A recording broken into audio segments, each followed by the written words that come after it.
सही, thank you so much. अच्छा student, last class में हमारा एक्सेल कंटिन्यू था और हम लोगों ने इफ कंडीशन का टॉपिक स्टार्ट कर दिया था। इफ कंडीशन का टॉपिक चैप्टर स्टार्ट हो गया था हमारा। और लास्ट क्लास में हम लोगों ने इफ विद एंड की एग्जांपल 1 तक परफॉर्म कर लिया था। राइट, ऐसा ही है। एक मरतबा फास्ट ट्रैक में ओवरव्यू दे देता हूँ ताकि फिर हम उधर ही से फिर स्टार्ट करें। सही है। इफ कंडीशन हम लोग ने जो स्टार्ट करा था, अच्छा जी, इफ कंडीशन हमने स्टार्ट करा था वो करा था हम लोगों ने सम इफ से। सम इफ मैंने कहा था कंडीशन के मुताबिक अगर वैल्यूज को ऐड करना है, जमा करना है, तो वहां पर आके सम इफ का इस्तेमाल किया जाता है। इसी का to sum if bracket star. अब मैंने कहा था जो वैल्यू 10 हाथ से बड़ी हैं उनको ऐड करवाना है, तो मैंने कहा था अब क्या किया जाए, तो वहां पर आके सम इफ का इस्तेमाल किया जाता है। इसी का सम इफ ब्रैकेट स्टार्ट, रेंज ली थी आपने, comma inverted commas greater than 10,000, invert commas close bracket close enter. तो जितनी बड़ी वैल्यूज थी 10 आसी उनको ऐड करके लिया था। तो सम इफ का इस्तेमाल कब किया जाता है, जब कंडीशन के मुताबिक वैल्यूज को ऐड करना हो, तो वहां पर आके सम इफ का इस्तेमाल होता है।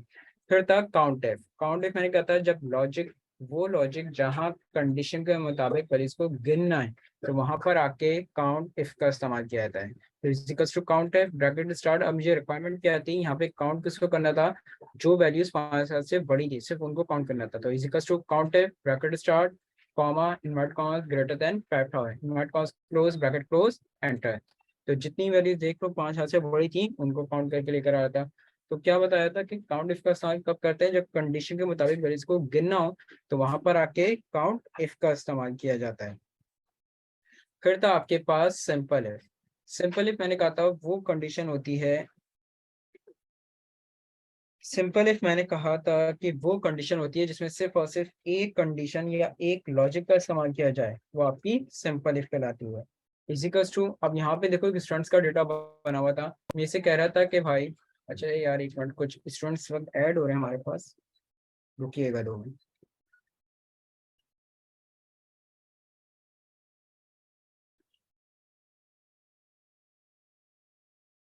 अच्छा जी, फिर मैंने आप लोग को करवाया था सिंपल इफ।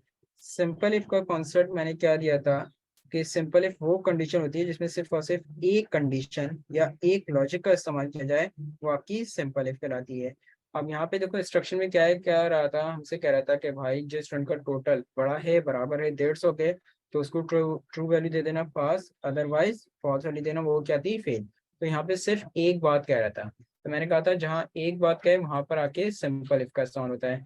फॉर्मूला क्या था, equals to if bracket star, target मैंने बताया था टोटल को ग्रेटर देन इक्वल टू 150। मैंने कहा था यहाँ से लेके यहाँ तक लॉजिकल टेस्ट होता है। अच्छा, आई थिंक किसी स्टूडेंट का कैमरा ऑन हुआ है, काइंडली अपना कैमरा ऑफ कर दीजिए, कैमरे की बिल्कुल भी रिक्वायरमेंट हमें नहीं है। एक मिनट रुकिएगा। जिन स्टूडेंट की कैमरा ऑन है काइंडली अपना कैमरा ऑफ करें, काइंडली चेक कर लें, कैमरे के बिल्कुल भी रिक्वायरमेंट हमें नहीं है। प्रोफेशनल बेस्ड क्लास है तो इसमें कैमरे की बिल्कुल रिक्वायर्ड नहीं है।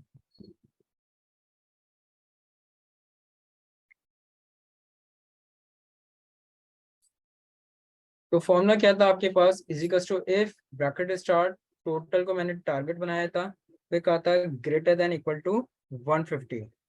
यानी कि मैंने कहा था अगर टोटल बड़ा है, बराबर है 150 के, तो ट्रू वैल्यू क्या दे देना, पास, अदरवाइज फिर।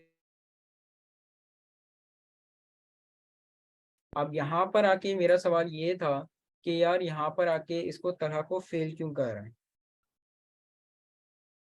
यहाँ पर आके तरह को फेल क्यों किया जा रहा है। तरह को फेल इसलिए कर रहा क्योंकि यहाँ पे लॉजिक फुलफिल नहीं हुई थी। लॉजिक क्या थी, कंडीशन क्या थी कि 150 है और से बड़ा है तो पास है, अदरवाइज फेल है। तो यहाँ पे लॉजिक फुलफिल नहीं हो रही थी, तो इसलिए क्या कर रहा था, इसको ये फेल कर रहा था। राइट। उसके बाद हम लोगों ने करी थी,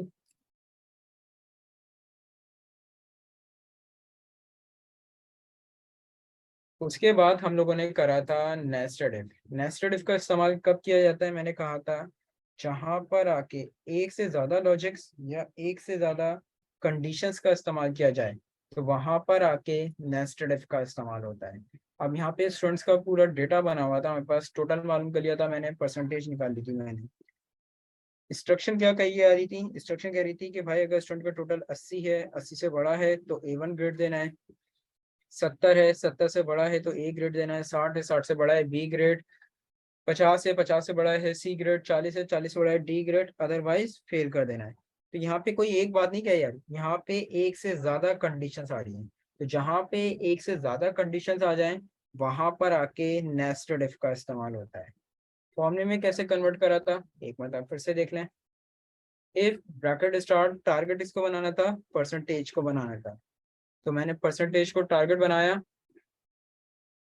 ग्रेटर देन इक्वल टू 80। मैंने कहा था जिस रन का परसेंटेज बड़ी है बराबर 80 के तो A1 ग्रेड देना है, तो मैंने कहा था परसेंटेज बड़ी है बराबर है 70 के A ग्रेड देना है, 60 है, 60 से बड़ी है B ग्रेड देना है, 50 है, 50 से बड़ी है C ग्रेड, 40 है, 40 से बड़ी है D ग्रेड, अदरवाइज क्या कर देना है, फेल कर देना है। तो यहाँ पर आके देखें एक बात नहीं कह रही, एक से ज्यादा बातें कही आ रही हैं। तो मैंने कहा था जहाँ पे एक से ज्यादा बातें आए तो वहां पर आके याद रखिएगा नेस्टेड इफ का इस्तेमाल होता है। तो उसके बाद मेरा ये सवाल था, अच्छा एक मिनट यार मैं थोड़ा ये मैसेज कर दूं कुछ स्टूडेंट्स को, कुछ को प्रॉब्लम हो रही है।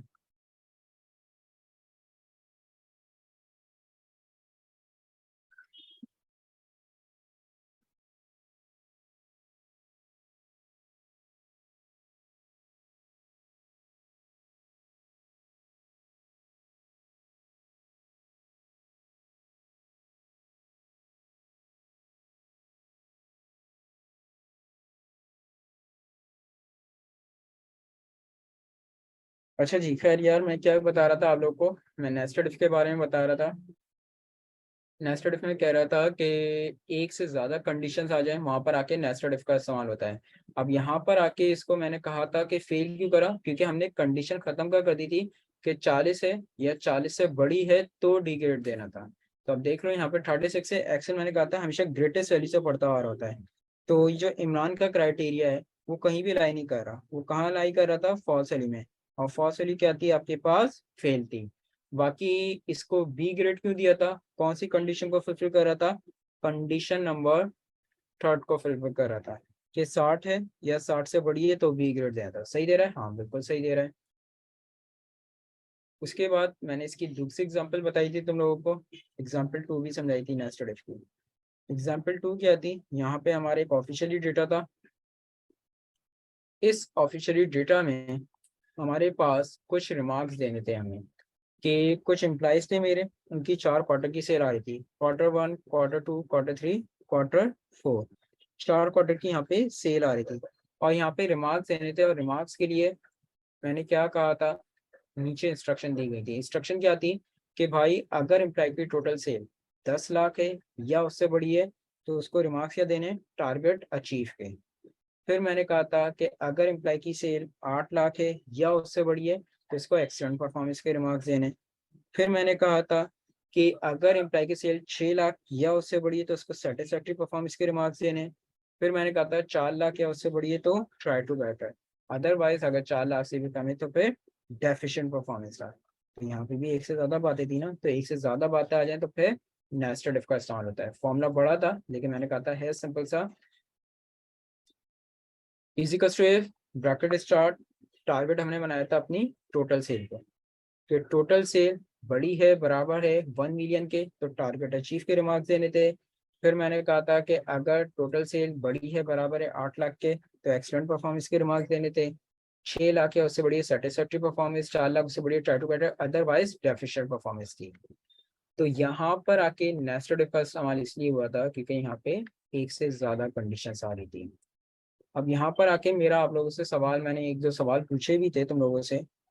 मैंने कहा था कि यहाँ पर आके मिसाल के तौर पे इसको डेफिशिएंट परफॉर्मेंस क्यों दे रहा है, डेफिशिएंट परफॉर्मेंस इसलिए दे रहा था इसको जिया को क्योंकि ये हमारे क्राइटेरिया पे फुलफिल नहीं हो रहा था। क्राइटेरिया क्या था, हमने खत्म कर दिया था, हमने कहा था 4 लाख या उससे बड़ी है तो ट्राई टू बेटर है, अदरवाइज डेफिशिएंट परफॉर्मेंस है। तो यहाँ पे आप लोग देख सकते हैं कि इसकी 4 लाख से कम है तो इसलिए इसको डेफिशिएंट परफॉर्मेंस दी जा रही थी।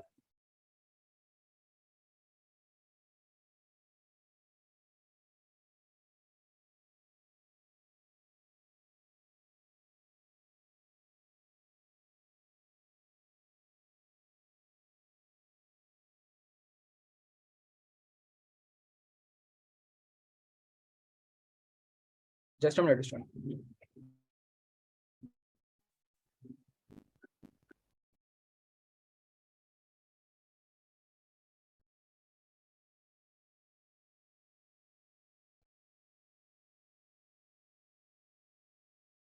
अच्छा जी, इसके कंटिन्यू करते हैं। तो ये थी नेस्टेड इफ जिसमें एक से ज्यादा कंडीशंस या एक से,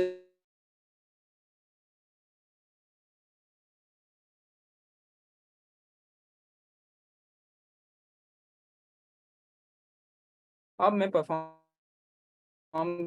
करवाई थी, फिर मैंने आप लोगों को इफ आता क्या होता है कि जिसमें एक से ज्यादा रिस्ट्रिक्टेड कंडीशन होती है।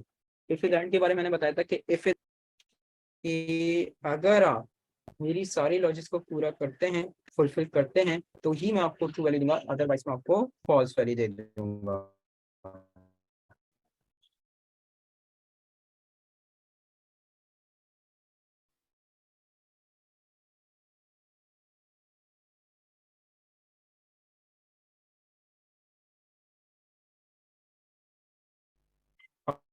क्लियर है वॉइस मेरी?